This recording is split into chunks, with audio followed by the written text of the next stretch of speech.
Okay, hello and assalamualaikum to everyone. I am Nuril Fadilah binti Safi and I will be moderating our conversation today on discussing ways to conserve the ocean. Today, our focus is on discussing ways to conserve the ocean, right?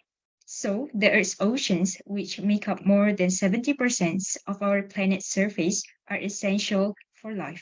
The ocean plays a critical role in regulating our climate, acting as a massive carbon sink, absorbing heat and distributing it around the globe. It also the source of sustenance for billions of people, providing food, livelihoods, and economic value. Despite its vastness, the ocean is vulnerable. It faces threats, many of which are human induced, including overfishing, plastic pollution, climate change, and many more. So, ocean conservation is a broad and critical effort aimed at preserving the health and vitality of the world's oceans. It involves a range of activities and initiatives geared towards maintaining the delicate balance of marine ecosystems, promoting sustainable resource management, and mitigating the various threats that oceans face. Collaborative international efforts, research, and public engagement play crucial roles in addressing the complex challenges facing ocean ecosystems. Well, thank you all so much for being here. It's wonderful, and I'm thrilled to be here with our panelists.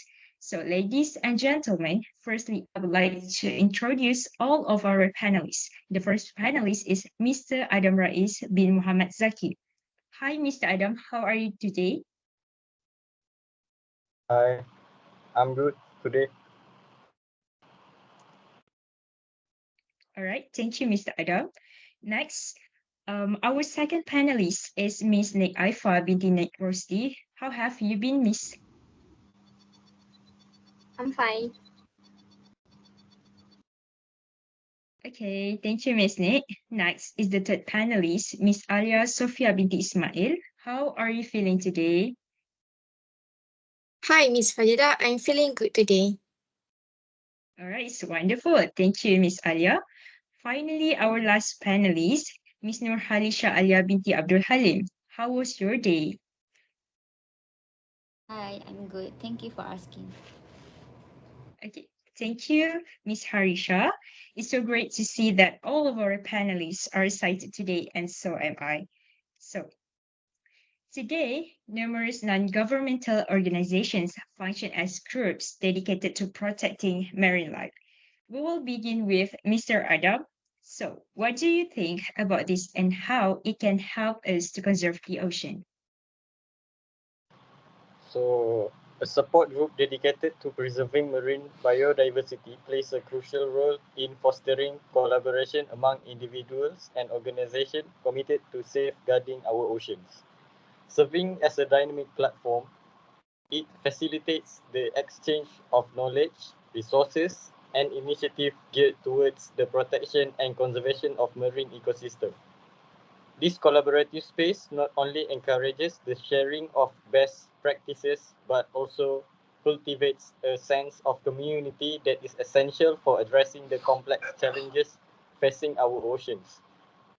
Furthermore, the support group creates valuable opportunities for education, enabling members to stay informed about the latest advancements in marine conservation.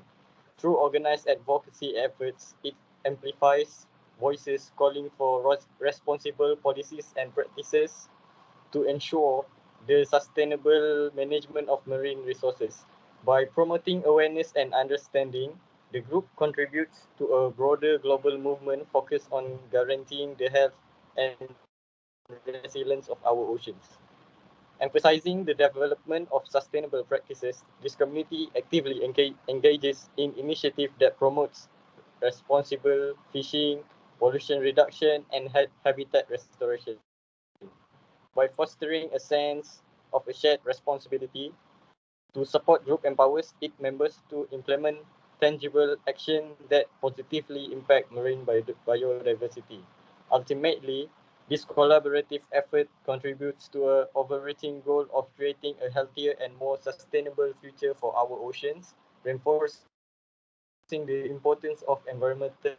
and responsible conservation. stewardship on a global scale.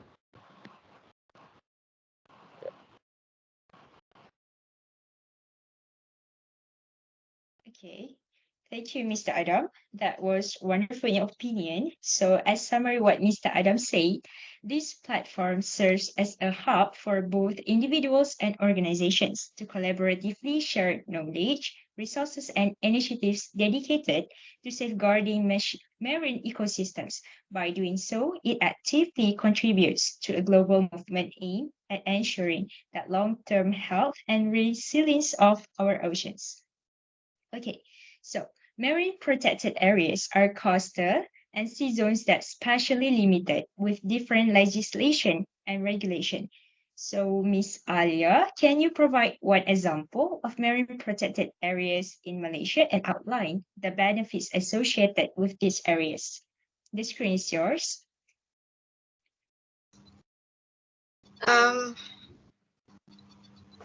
Okay, I'm gonna answer the question. Okay, so if you travel, look for marine protected areas that are dedicated to the conservation of marine life. Such as in Malaysia, we have the Rantau Abang Turtle Conservation and Information Centre. It is located at Dungun, Terengganu. The centre has several functions and objectives, such as conduct research and monitoring on sea turtle biology, ecology, behavior, genetics, population dynamic, threats, and conservation status. However, 4 of the 7 marine turtle species that can be found in Malaysia are now ranked from vulnerable to critically endangered in the International Union for Conservation of Nature Red List. Next, Rantau Abang also implement conservation measures such as beach patrolling, nest protection, egg relocation or incubation, hatchling release, tagging or satellite tracking, public awareness and education, and community involvement and participation. This center have released more than 100,000 baby turtles back into the sea through several successful incubation and release programs. Thirdly, they also shield threatened marine ecosystem and other undersea resources from human activity, provide facilities and service for visitors such as an exhibition hall, souvenir shop, a cafeteria, a library, a conference room, and a turtle sanctuary and accommodation. Rantau Abang Turtle Conservation and Information Centre is a must-visit destination for anyone who loves to travel, where you can learn about the amazing life cycle and journey of sea turtle, witness their nesting and hatching activity, interact with the friendly and knowledgeable staff, and support their conservation effort. Lastly, they also collaborate with other agency, organization, institution, and stakeholder at the local, national, and international level to promote sea turtle conservation and management. They have also conducted various research and conservation projects to improve the knowledge and management of sea turtle in Malaysia. That's all from me. Thank you. All right, thank you, Miss Nick. That was a wonderful opinions. So for what Miss Nick said, we can tell that the Rantau Abang Turtle Conservation and Information Center engaged in a holistic approach, combining research, conservation measures, education, and collaboration to safeguard sea turtles and marine ecosystems, while providing a welcoming environment for visitors to learn and contribute to conservation efforts.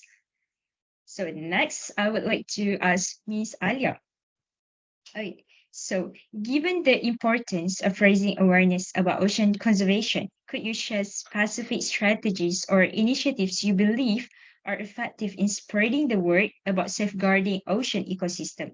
How can individuals engage in conservation about ocean species and conservation to make a positive impact? Okay, first and foremost, promoting the safeguarding of the ocean ecosystem requires a combination of strategic communication, education, and community engagement. So here are specific strategies that individual can do that can be effective in spreading awareness and encouraging action. First, as an individual, we can spread the word about what we can do to safeguard ocean ecosystem by talking to people about ocean species and ocean conservation. We can post about our own efforts conserving ocean life on social media to attract more people to join in conserving the ocean, as personal narrative can inspire others to take action and make a difference.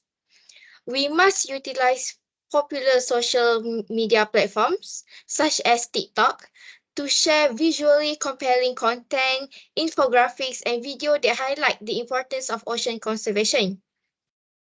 We can also share real-life success stories and case studies of communities or individuals making a positive impact on ocean conservation.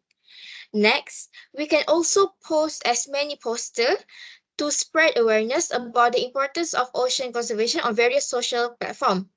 We can use art, photography, and other creative mediums to convey the beauty of the ocean and the threats it faces.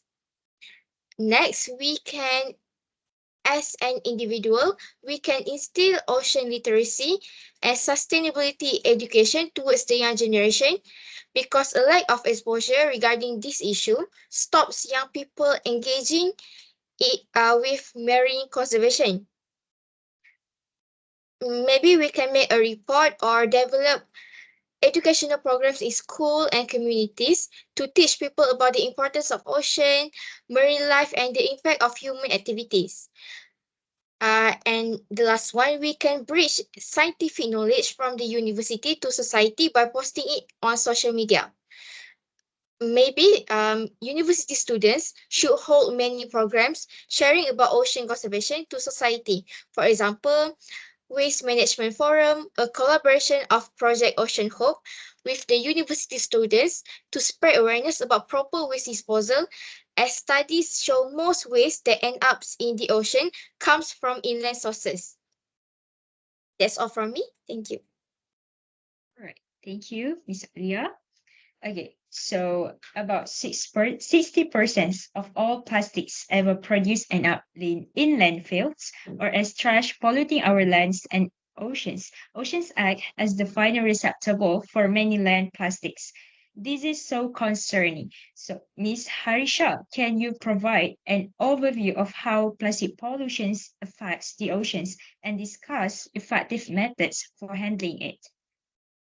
Ms. Harisha, the screen is yours. Alright, thank you.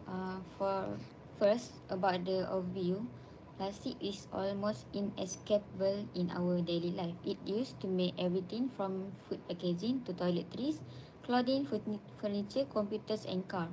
When plastic and other non-biodegradable materials enter the ocean, they pose a significant threat to marine life. Marine animals can be mistake these materials for food, leading to ingestion and entanglement, which often result in severe injuries and even death. Next, hundred thousand of marine animals get entangled in plastic waste each year, which limit their motion and their ability and causes injury infection less visible in devastation that occurs through ingestion of plastic. For example, seabirds, turtle, fish and whales commonly mistake plastic waste for food because they have some similar color, shape and for their prey. Once animals consume it, ingested plastic can pierce their internal organ uh, and cause fatal intestinal blockage. It also lead to starvation uh, because a stomach cramp with plastic can give a illusion of animal being full. So for the step, how to handle this case, we can reduce our disposable plastic bag by using a reusable or bags or container. For example, we can stop buying products that containing microbeads and shopping plastic because instead of that we can use a reusable bag plastic or over a single use wherever possible and recycle it properly. Next, we can choose on the go food that can be eaten without cutlery. For example, eating ice cream out of the cone is not only fun, but it also leave behind zero waste.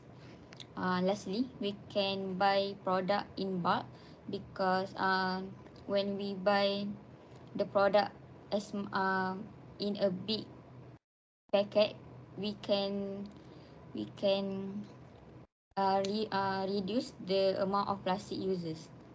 Alright, thank you. Okay, thank you, Miss Harisha. So we go back to Mr. Adam. Are you there?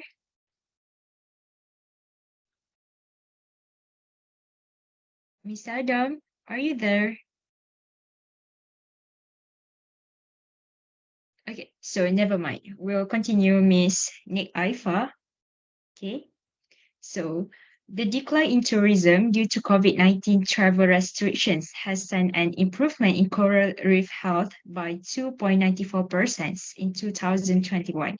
It shows that tourism affects marine life here. What are some responsible tourism practices that visitors should follow to avoid causing damage or disturbance to coral reef? Miss Nick? Okay, thank you for the question. Okay, so firstly, only take pictures and leave footprints. Tourism usually will cause damage and disturbance towards wildlife. It is because corals are fragile animals. Touching or interacting with marine life can stress animals, disrupt their natural behavior, and even cause injury. We must be careful not to touch, kick, or stand on the coral you see in the water because this may damage or even kill them. Observing from a distance and taking photos allows visitors to appreciate marine life without causing harm. Leaving only footprints also implies avoiding littering and pollution. Trash, plastic, and other debris can harm marine life and degrade the quality of the environment. Responsible waste disposal help maintain the cleanliness of ocean and beaches. For these creatures, the reef provides essential food, shelter, and the spawning needed for their species survival. The marine biodiversity would be seriously endangered if their home vanished. And like a domino effect, many fish, turtle, and other creatures would disappear. So encouraging the take pictures and leave only footprints mindset helps raise awareness about the importance of conservation. Visitors become advocates and for sustainable practice in promoting the long-term health of marine ecosystem. In summary, this principle emphasizes responsible tourism that prioritize the protection of marine environments by adopting a sustainable behavior. Visitors contribute to the preservation of the ocean beauty, biodiversity, and ecological balance. That's all. Okay, thank you, Miss Nick. So, Mr. Adam, are you okay? Seems like you have internet connections problem. I'm okay. Okay, so can I ask you? Yes. Okay. So, to whom should we convey the message that we believe addressing climate change is critical to saving the ocean? Oh, engaging with your local residential leader to convey the critical importance of addressing climate change involve advocating for policies that promote sustainability, reduce carbon emissions, and facilitate a transition to renewable energy sources. By actively participating the democratic process, you can influence decision makers to prioritize environmental consideration and adopt measures that contribute to a more sustainable future. Other than that, organizing local cleanup events, promoting recycling programs, and supporting or participating in community gardens are tangible actions that not only raise awareness but also demonstrate the community commitment to environmental stewardship. These grassroots initiatives play a pivotal role in fostering a sense of collective responsibility, creating a cleaner and more sustainable local environment. Staying informed about climate issue is essential for effective advocacy. By staying updated on the latest scientific findings and policy development, you can articulate well-informed perspective and contribute meaningfully to discussions around climate change. Supporting businesses with eco-friendly practices further reinforces the demand of sustainable products and services, driving positive change in the local economy. Participating in or promoting educational campaigns about climate change within the community enhances awareness and understanding. By encouraging open dialogue and sharing information about the impact of individual action on the environment, Mr. Adam, I can't hear your voice. concerns to local leaders is just the beginning. Taking proactive steps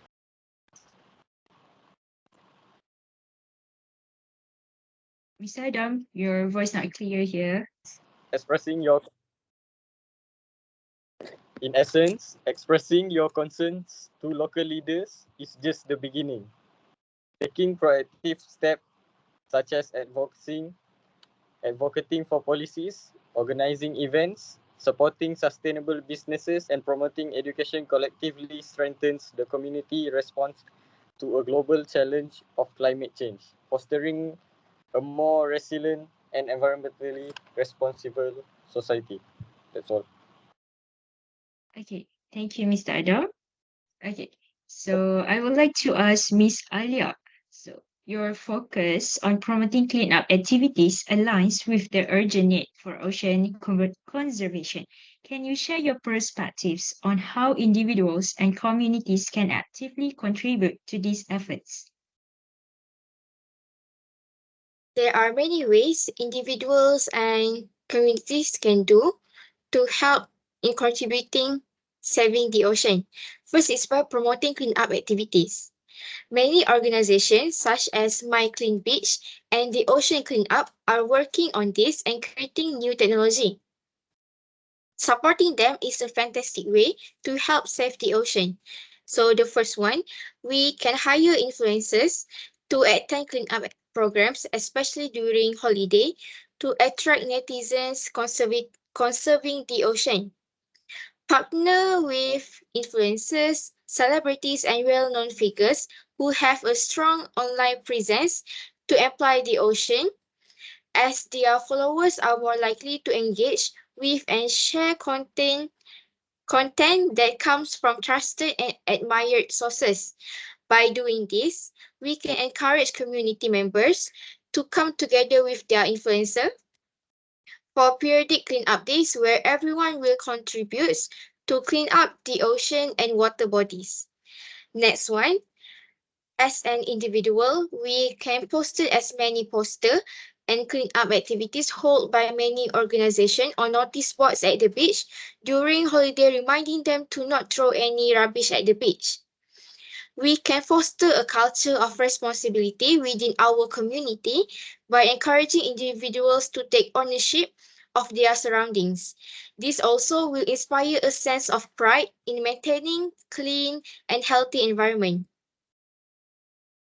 Next one, we as an individual, we can create or join a trend on TikTok or challenges on cleanup activities at the beach to create awareness among community. We can use relevant hashtags to increase visibility and encourage user-generated content. We can also encourage individuals to participate in campaign advocating for responsible environmental legislation. And the last one, as a community, we can donate to organizations that collect funds to save the ocean, such as Greenpeace, and save our blue ocean. For your information, whenever we buy anything from Save Our Blue Ocean website, 10% of our buying will be donated to non-profit organizations that are working to save marine life and keep our ocean blue. That's all from me. Thank you. Okay, thank you, Miss Alia, for your opinions. Okay, so it's very interesting. So, from what you say, ultimately, by implementing these strategies, individuals and communities can actively participate in and contribute to the ongoing efforts to protect the ocean.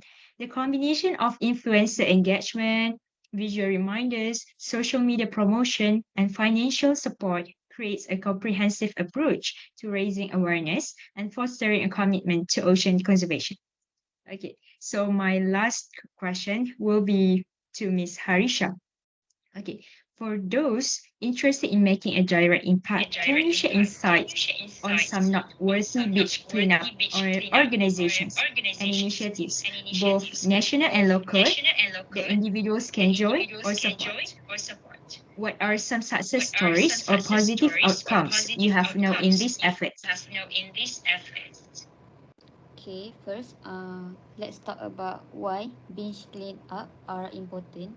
So first, it creates a safe beach environment and helps negate such hazard and create a safer and more enjoyable public space for anyone visiting and enjoying the beach.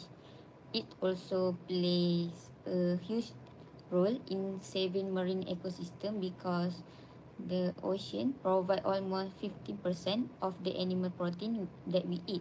In some country, the animal from the ocean is the primary sources of protein.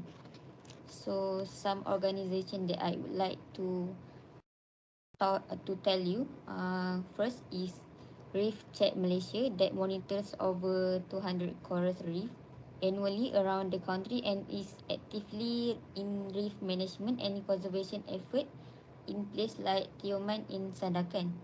Next, we also have Tengah Iceland Conservation in Johor that regularly holds beach cleanup to keep the beaches of Pulau Tengah free of trash and thus protect its precious marine ecosystem. We also have Gang Plastic Ija in Terengganu that was formed in 2017 for the purpose of keeping Terengganu beaches clean. The group, which includes professional